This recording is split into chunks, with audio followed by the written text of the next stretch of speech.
Hello, everyone, and welcome to our BingeBooks Book Club author chat of June, July. I am joined today by Lucy Score, who is going to be chatting with all of us about her book, Things We Never Got Over. I know that our audience is so excited. Welcome to BingeBooks. Lucy, it's so great to have you here. Thank you for having me. I'm super excited to do this. This book has been a phenomenon. I mean, I've seen it in the top of the charts forever. So I love seeing its staying power. But can you tell us a little bit about where the idea from this book came from and kind of how this book came to be? This book went through such an evolution that it's so funny to go back to the beginning and think about just the original idea was love a hot mess heroine. I think because I am the hot mess heroine of my life. I just love seeing a heroine on her worst day ever and how she has nowhere to go but up. And so I was thinking about, oh gosh, what if she's having the worst day ever? And then she realizes that she's suddenly the guardian. She's now responsible for another human being. And that's where the whole thing came from. The whole found family, had no intentions of being responsible for a child, and all of a sudden there you go. So I'm assuming that 99% of the readers on this chat have read the book, but can you just give an elevator pitch if someone's joining into this chat and hasn't read it? I'll try. I was just talking about this weekend. My elevator pitches are 20 minutes long, so they're an elevator pitch. Gosh, I don't even know what to say about this book. It's just I'll give my best I'll give my best shot, which is those watching, which is the book opens with a runaway bride who is suddenly in a small town trying to help her twin sister. And I love that there are twins in this book because I just love twins in books. And her sister is very different from her and who is kind of the outcast of this town. So she's coming into the situation and I'm really not giving, it sounds like I'm giving away a lot, but I don't think I am. Her sister, it all happens in the first chapter. It all happens in the first chapter. Her sister leaves her high and dry with her niece, who she did not know that she had, and steals her car, takes her money, and suddenly you have this heroine who's trying to figure out what to do with a young girl and no money and needing to figure out what to do and stay in this town for a period of time while she does that. And of course, you have a man, not just one man. You have multiple men who she comes in contact with. So how would you describe Knox to the audience? He is the grumpiest hero I've ever written. He is he's a man walking around with a giant rain cloud over his head, and he's just over the top grumpy. And he and Naomi, when he mistakes her for her evil twin, and he starts yelling at her, and Naomi is having the worst day ever. She doesn't need this grumpy Viking screaming at her, so she lets him have it right back. So he's gritty, but he has one of those really soft hearts. You just have to drill down really far to find it. I love that. And you did a really great job with this cast of characters. So it's a large cast and everyone is very different and unique, but all lovable in their own way. So are any of these characters, inspired, or did you have any muses when you wrote this book and these characters?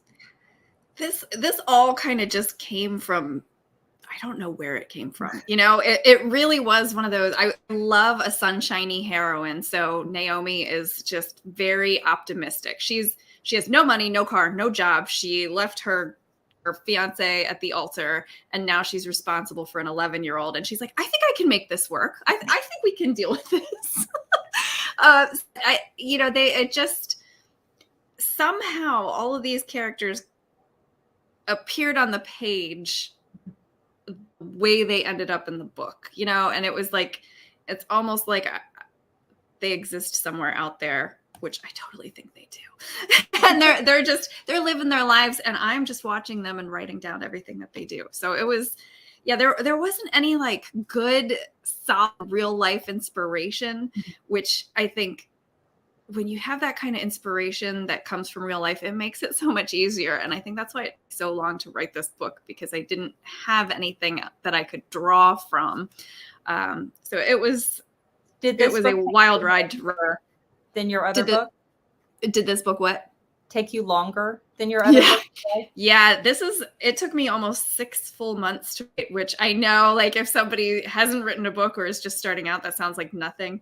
I used to be able to write books in like 2 months. Miss those days. But yeah, this took me around 6 months, and I blew through all my editorial deadlines and was stressed out.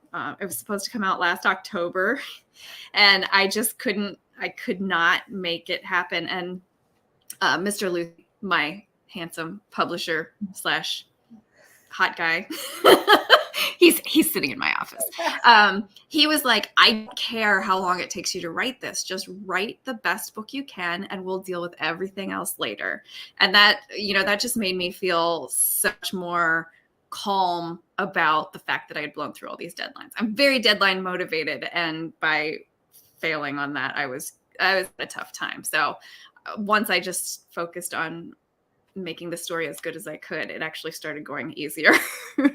And I think it was worth the wait, right? Worth the incubation period, because definitely everything aligned, the stars aligned, and now we're 6 months later, and it's performing. Yeah, it's crazy. It is so crazy. I just thank you guys so much for all of the Twingo love. I can't thank you enough. I'm glad you said Twingo, because I wasn't sure how to pronounce that. I was going to try to say all of the acronyms. Yeah, no, I just call it Twingo. And then I'm actually a little bummed because there are going to be 2 more books, and acronyms do not work like Twingo. Well, that was one of our questions. So we just got from Carnell. I hope I said that right. Charnell. Love your books. My question is, there will be more books in the series, and based on who? Thank you, Charnell. Yes, there will be 2 more books. Nash is next. Nash is Knox's brother. We meet him in book 1, and he is the polar opposite seeming to Knox. He's like the good brother, the nice guy. He's the chief of police in Knock 'Em Out, and I love him so much. So much. I'm writing his book now, and book 3 will be Lucian, the broody, mysterious friend. Oh, I love that. Yeah, Brittany said, how is Nash's books coming along? So how far do you think you're into that book now? I'm about halfway, probably a little bit under. I always say I'm at 56,000 words so far, so I imagine that I'm about halfway. Every time I say that, though, then it ends up like 140,000 words. But we're going to call it halfway, and I'm obsessed. Because he was wounded in the first book, and there's one thing that I love more than a broody hero. It's a wounded broody hero. Heartbroken. So Jenny says, is Nash's heroine going to be grumpy? Nash isn't very grumpy, I wouldn't say, at least not in this book. He was hiding. He's hiding a lot from his family in book 1. So we get to dig into that in book 2. And oh my God, you guys, I'm so excited. His heroine is not grumpy. I don't know how to describe her. She's awesome. She's badass. But so is she from the town, or is she from out of town? It's Lena. Lena from yeah. I'm dropping bombs, people. Nash and Lena. So we meet her in book 1, and she's a total badass, and she used to date Nash's brother Knox 100 million years ago. Brittany, so good. I'm glad that yes, Lena. I'm excited. Her character is hilarious. She's a total badass on the surface, but underneath, there's a lot to her, and I love her. The 2 of them together are fire. Yeah, I bet. I bet. I love that. So I had a random question, and that is, did you always plan on Knox having come into this windfall? Was that something that was in there in the beginning, or was that No, something you added later on? that was something that I needed a really good conflict point for Knox and Nash, brothers Mhm. who grew up, and they've been very close their entire lives. And I needed a reason for them to be at odds. And so I really started digging into. I was like, was it a woman? And I was like, no, that's not Because who you don't they want are. a woman in it. Yeah. Exactly, that's not the kind of people they are. So the idea of money, if it's not love, what's another contention point? Of course it's money. And then I Yeah. was like, oh, ah. Yeah. It needs to be a fair amount of money. Yeah, I love that. Everyone is so excited about Lena. Brittany loves that, and Mackenzie said that she absolutely loved her and thought there was more between Ash and her. So, did you know when you're writing Twingo that did you know way back then that Lena I was there for Nash? I didn't at first, because when I first started writing Twingo, it was going to be a standalone. That was it. Yeah. But when I hit the fist fight between the brothers, which is my favorite scene, that was my favorite scene to write. I was like, oh, well, There's Nash, more here. Nash needs an HEA. And gosh, who could he end up with if he's so law and order? Who could he end up with? And that's how. That's where that came. So Lena basically appeared because Nash was there. Okay. Yeah, I didn't plan for Lena's character, which makes me sound like a really disorganized author. And it's true, you guys, it's true. I think the best authors are disorganized, and I say that with Oh, absolutely. thank goodness. It has nothing to do with the fact that I'm disorganized, but that's my own take. Is that I think it's part of the creativity gene. Is that You know what? I think you're right. I'm gonna go with you, Alessandra. I think that is exactly right. we don't spend all this other time organizing things properly. We let the creative magic happen. just happen. Dee says, "How did you get Waylay's name? It is very unique, and will we hear more from her?" Yes, Waylay will be in both of the next books. We're going to see her grow up a little bit and see her settle into home life with Knox and Naomi. Her name, I wanted something that her mom chose almost as an insult. Yeah. So I started going through, I started Googling, and I went through some online dictionaries, and I was like, what's something that slows someone down? What's an obstacle that keeps someone from doing what they want to be doing? Mm-hmm. And that's where Waylay came from.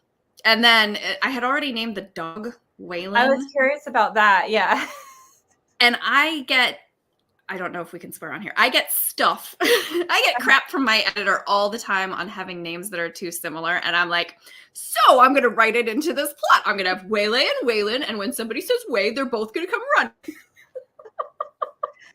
Yeah, I can only normally find names that start with the same letter. Like all of my characters have B names, or all of them have S names, and it's so confusing, But they're already stuck in my head as that name, so I can't. Yeah, you can't change the name. That most of my town names in my books start with a B, and so I purposely, because my thing to find town names is I go to neighboring states line and Google small town names, and then I find something that I kind of like, and then I change it. Well, I'm impatient, so I never get past B in the alphabetical listing. So I finally had to have a rule where I could no longer name a town that starts with a B. I love that. Speaking of bees, Brittany said, "What was the missing piece you found that helped you finish Twingo?" Was this a reference you made? Maybe. Yeah, I really struggled with writing this book because I had just started plotting it when my friend Claire Kingsley, an awesome author, go buy all her books, guys. Her husband David passed away suddenly, and Mr. Lucy and I were really tight with Claire and David, and it was rough. And so a lot of this book was me working through my feelings of the situation, and, you know, being so in awe of Claire and how she handled everything with so much grace. And meanwhile, I'm like, what does it all matter? What does it all mean? Nothing matters. Nothing. And I realized, like, that's where Knox was coming from. He never got through his grief to the other side.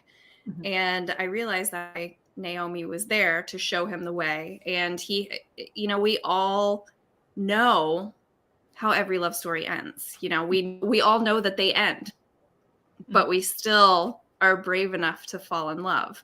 And so that was the missing piece. So once I finally pulled my head out of my butt and was and was able to really start to remember what's important and what the meaning of being here really is, which, you know, I was able to get conversations with Claire, who, you know, she had just suffered this amazingly traumatic loss, and she was still clear on what the most important things were. So that's what I was missing with Twingo, and that's where I found it. Megan said, despite the disorganization, what does your typical writing schedule look like? Do you focus on one book at a time? I do focus on one book at a time. I actually hate when I'm writing and I have to do edits on a book that I already finished. Like, I just feel like I'm ripping a hole in the space-time continuum somehow by trying to occupy two different worlds, or not even counting the real world. I don't count. So I focus on one book at a time and just cross my fingers that I'm at a decent stopping point for when the edits come back on the last one. Yeah, 100%. So we had some pre-submitted questions from BingeBooks users. One said, the Page Sage says, please talk a little bit about your partnership with Bloom Books. Does this mean these publishing house and Hodder and Stoughton? Does this mean that they will have exclusive rights? Or, you know, she's curious how it works from the author's standpoint. Well, Page Sage, I'm glad you asked, because I did not have any experience with any of this stuff prior to this either. So my deal with Bloom Books is a print distribution deal in North America, which I'm very excited about. I could totally delve into indie authors and print on demand versus, you know, the bets that traditional publishers have when it comes to print costs and distribution and all of that. I won't. I won't nerd out on that side of the business, but basically Bloom is amazing. We are so excited to work with them. They are going to be distributing Things We Never Got Over in print in North America. All bookstores, airports, grocery stores, all over. And they are also acquiring one of my backlist books, By a Thread. Similar. Yeah. So I'm very, very excited. Hodder is a UK publisher. And so we gave them the UK rights to the paperbacks and ebooks. So Twingo is out of Kindle Unlimited. See, now I'm going to nerd out again. I'm so sorry, you guys. Twingo is out of Kindle Unlimited in the UK, but it's in Australia and some other smaller markets. Countries, yeah. Still in Kindle Unlimited in the US and Canada. But Hodder is they're doing their print run right now, and I don't have much of a presence in the UK, so I'm really excited to be working with them, and, you know, just breaking that market is really cool. We were just in London for a conference, and we got to swing by Hodder's offices and meet my editor really in person. And it's just so exciting to work with people who love romance, who are so excited about the book. It just feels like, I don't know, we're just book nerds. We're all book nerds nerding out over the same thing. And I just love it. I'm wearing a daisy necklace that Kimberly from Hodder got me because of the daisies on Things We Never Got Over. So that was going to be my next question is, perfect. Are they doing the same covers? I mean, Yes. I think that's my next question. It doesn't I- fit perfectly, but they're Just keeping sure. the daisies. Are they keeping it identical, or they're going to do kind of a redesign of the same concept?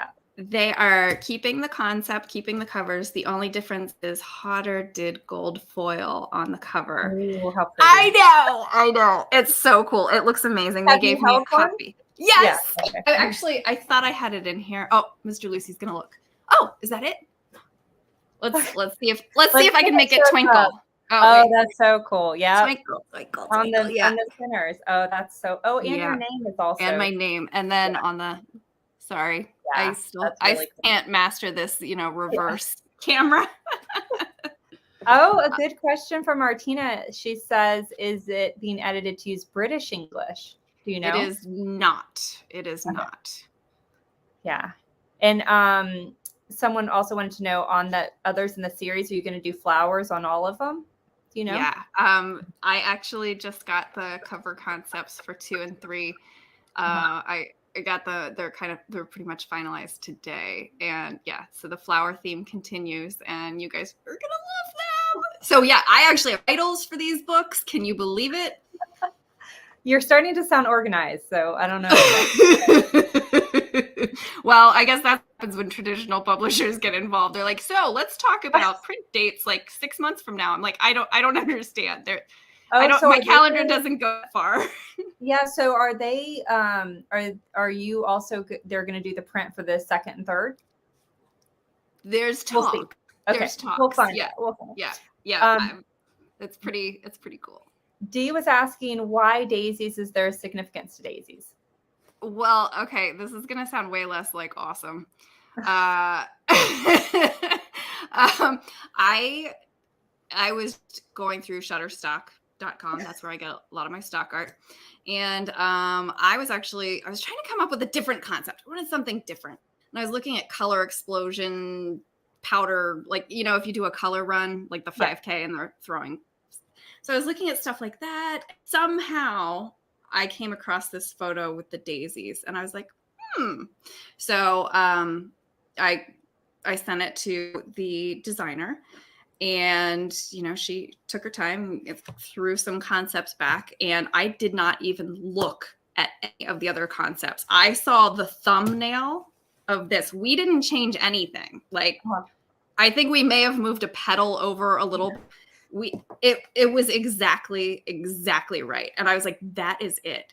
So I was still writing it at the time because it was like, we need a cover, even though you're not done with the book. So I actually was able to then incorporate the daisies into the story. I never described the flowers in her hair in the beginning. And then I was like, oh, it's Daisy. So it kind of just felt like it was just, the whole...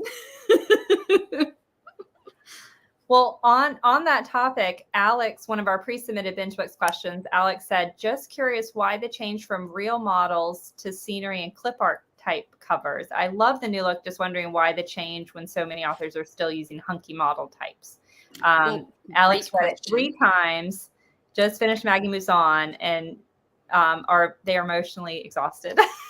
That's awesome. Yeah. I love that. Well, Alex, thank you for asking. There's another behind the scenes thing. I got really tired of looking at pictures of hunky guys. I know. You would think that would not happen. It's really hard actually to find a good looking, in my opinion, shirtless guy on. It's really hard.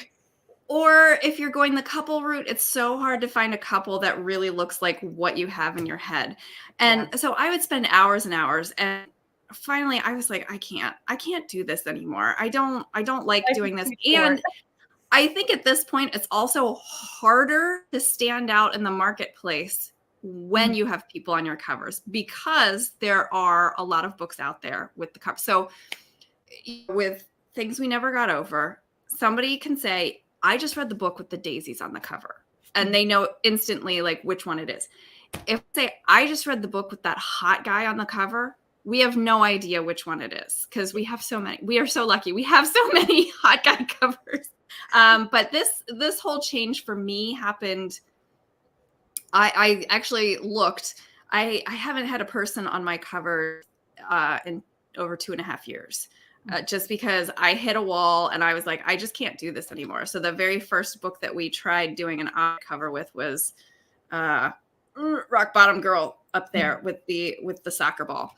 And we were really nervous about it because you're writing a small town rom-com and you're not going to put a cute, awesome couple on the cover. You're going to put a soccer ball on it. Like it fit my vibe better. And since then, we've redesigned most of our backlist to catch up with this vibe. But yeah, I think right now it helps me stand out a little bit more in the marketplace, and it saves me from ab exhaustion. We have multiple questions about how much can you share about the next book in the series? Is that going to be released? Can you share the title, or can you share preliminary dates in terms of just a rough idea of when you think it will come? I can't really share anything specific. I do have titles for them both. And one title is awesome because a book blogger reached out to me and was like, oh my God, I loved your book, such and such and such. And she got the title wrong. And then her next message was like, oh my gosh, I mean, things we never got over. And I'm like, you know what? I liked that. I really like that idea. I think I'm going to use it. She's like, really? So I do have titles. We do have cover designs. So pre-order most likely will be going up relatively soon. Okay. I would not look for Nash's book before probably January. I'm still writing, and he's well, you got to give him enough time. Yeah. I need to give him the time that I gave Knox, to fully come into his own. And I'm not gonna lie, I just love it so much. I think that's one of the problems. That's why it takes me so long to write a book, because I'm like, I just love him, and I'm just gonna put him in this situation and see what happens. So yeah, he's I would say probably think about January. As soon as I have real dates, I will totally tell you guys, and I will absolutely blast the cover titles everywhere as soon as we can. Very exciting. Love to Read says, what was the last gift Mr. Lucy gave you? Do you remember? Yes. He got me. Okay. So in my writing life, I'm very disorganized, but I do love home organization, or at least like the appearance of home organization. So we have a refrigerator in our pantry where we mostly store our beverages, and it was kind of a hot mess, and it was a disaster. You reach in for a LaCroix and you knock over 6 beers. So he got these like self-fed beverage divider dispenser things, like the shelves, like if you go into a convenience store, that's what's in their cooler. So he got those, and he reorganized the entire refrigerator. So now you open it, it's all the labels are facing out, and if you take your limoncello LaCroix, like a new one pops up. And yeah, it was pretty awesome. I love that. And I love this next question. I don't know the Facebook user's name, but their choice of words is fun. Will Nash's book be girthier than Knox's? There's a possibility. So I'm at 56,000 words right now, and I can always tell that it's going to be a book that I love when I'm jumping around. Because some scenes just pop into my head. I'm like, I got to go write that. If it's in my head, I have to go write it. So I have written all over, front, middle, back, but there's no continuity throughout. So I will say, yeah, there is definitely a possibility that it is girthier than Knox, because I think that was 135,000. So I wouldn't be surprised if it was as girthy, which makes sense because they're brothers. The foreign translations are going to be tough, because my foreign translations are always like twice as thick as my normal books. So yeah, yes. I don't know how they're going to do that. I know I'm not sure they might just be like, you know what? I think we're just going to have to start cutting chapters. I love that. Victoria said, did you know your books have become popular with book clubs? Do you get a lot of book club requests? I did not know that. Okay. That is very exciting. I love that. I don't get a lot of Well, I don't see a lot of requests. I have my email is screened by several people because I'm really disorganized, like I said. So it's very nice that other people are like, they're like, okay, this goes in the important folder, so we know who will answer it at least in the next 2 weeks. But no, that is very exciting. I love book clubs. Martina, one of our pre-submitted binge book questions, said was there a scene that was the most fun to write and why? It's hard to look back that far, but can you remember? It was definitely, the fist fight between the brothers. That's just when the dynamic, everyone kind of really came to life. And, the fact that Naomi has no idea what's going on. She's like, you're going to walk into this lady's house with blood all over you. And they're like, shut, what's weird about that? And Waylay, she's like, oh, Knox had Nash in a headlock. That's awesome. So it was just so much fun. It really got to show what these guys are like in real life, and fiction, real life. We had a great question from Eric. He said, do you have a sister in real life and do you get along? I do. Great question, Eric. I do have a sister. We get along great. There's a huge age difference. She is 11 and a half years younger than me. And she's like super awesome. And I love her very much. She kicks butt. She's awesome. So was it, because it was interesting, you kind of had two storylines in terms of siblings, both being contested. Yeah. And I think having Knox and Nash having been so close when they were younger to them being estranged. And then I don't even know what Tina and Naomi were. That doesn't even count as estrangement when she doesn't talk to you for over 10 years and then steals all your stuff. I think it's fun to explore that. I know a lot of families that have similar awful dynamics between certain members. And I'm very lucky in my family. We all get along so well. And my brother actually works for us. My sister Madison is going to be publishing books with us, so it's really fun to explore the opposite side of that through fiction. Now we only have time for a few more questions. So if you have any final questions, now's the time to shout them out. I do want to announce our winners with every BingeBooks Book Club. We try to do a giveaway, and Lucy was kind enough to donate 3 signed copies. So congratulations to Lucy, not Lucy, this Lucy, a different Lucy, Allison, and Margaret. If you have one of those names, check your email tonight. You will be getting an email from us, and you can choose which Lucy book you would like, and we'll ship it out to you.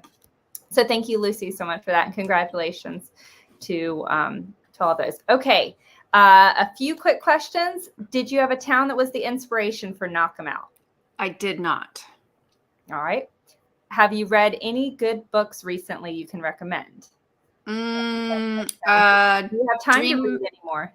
I definitely try to make time. I read all over the board. I'm reading 4,000 Weeks right now, which is nonfiction, which is amazing. I also just finished Dream Man by Kristen Ashley. That was a reread. Still loved it. Yeah. I have a bunch of books on my TBR, so I'm excited to dive into some of them. Do you, when you're writing, do you read in that genre, or do you typically I will often avoid a book that my first love is reading romance, so I wouldn't be able to give it up. A lot of times I reread a favorite while writing, because otherwise, if I find a really good juicy book, I put my book down and I just read until the end. So I try to stick with rereads. Julie Garwood's The Bride is one of my all-time favorites. Nora Roberts' The Obsession. Oh, best. So good. Best. Yeah. So good. Yeah, she's amazing. Amanda from YouTube said, any advice for someone with a head full of stories but no idea where to begin with writing them down? Can you really quickly just tell us how you became an author, when you made that leap to writing your first book? Yeah. For me, I was always into writing. I always had ideas in my head before I knew the alphabet. I would carry a notebook around with me and make little scribbles in it. So it just came down to me reading a ton and then realizing that there were books that I wanted to read that didn't exist. So I started with a notebook, and I would just sit down and I would write whatever scene came into my head. It didn't matter if it was beginning, middle, or end. That's where I started. I would say for somebody who's just starting out as an author, set aside that writing time and treat it like it is the most valuable thing. Like, train everyone around you to respect that time. Why I have my red light remote. So if I'm writing, I turn that on, and nobody is allowed to come into this room until the red light goes off, unless like a fire. But yeah, I guard that time, set it aside, and you can start in a notebook. I love that. Okay, let's see if there's any. And just a comment from a Facebook user that they love how diverse your books are. So thank you for that. Thank you. That's awesome. And if you, yeah, let me just make sure I have everything. Yeah, I think that's it. Thank you so much. If someone hasn't yet read your books, they can find you where? In my reader group on Facebook. I have an author page, look up Lucy Score on there. I have a reader group called Lucy Score's Binge Readers Anonymous, and we're just really nice. We're super nice. So yeah. And definitely sign up for Lucy's newsletter, because that's one of the best newsletters. And sometimes Lucy writes it, and sometimes Mr. Lucy or someone else writes it, but they're always uplifting and happy, and I just always enjoy seeing them pop into my inbox. Thank you. That's what I was working on right before I hopped on here. So there's a recap of our London trip. And please join us for a future BingeBooks Book Club. We'll put a link in the chat, and you can check out the book club chats that we have coming up and catch up on our past book club chats, which we have some fantastic replays there. So thank you so much, Lucy. Thank you so much to all the readers who joined us, and we'll see you guys in a month at our next book club chat. Thank you, guys.